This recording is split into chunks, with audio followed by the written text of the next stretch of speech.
Од утре учениците и студентите ќе учат од дома. Како ќе бидат тестирани се уште не се знае, а како една од опциите, исто како и за предавањата, во игра е интернетот.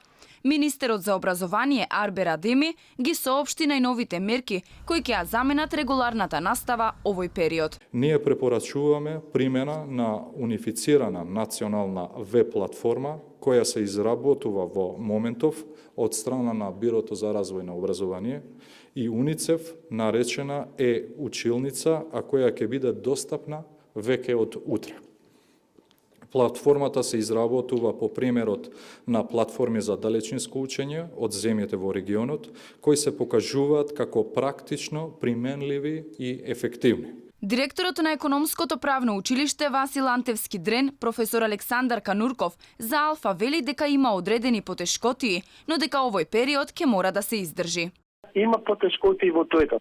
Се трудиме максимално колку што можеме и добро е што ентузијазмот е голем кај нив. Значи, многу малку најдуваме на отпор да кажат што сега ова требали во овој моменти или слично. Вистина се трудат.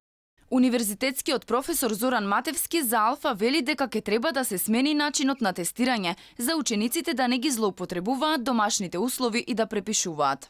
Постојат одредени платформи каде што може да се направи тестирање, и тоа тестирањето мора да се прави на систем како што е, да речеме, систем на приемни испити на одредени универзитети и така натаму, значи да се бара некаков тип на пошироко знаење или некаков тип на сознание кој што не може самиот ученик или студент да ги најде во учебникот на лице. Значи, доколку се бара нешто пошироко и доколку се ограничи временски, тој не може директно тоа да го најде во самиот учебник во тој краток период. Самото сознание на некој начин пошироко може од одредени платформи. Од Министерство за образование инаку велат дека учебната година нема да се прогласи за завршена, а предавањата и сите други активности ќе се реализираат преку националната интернет платформа.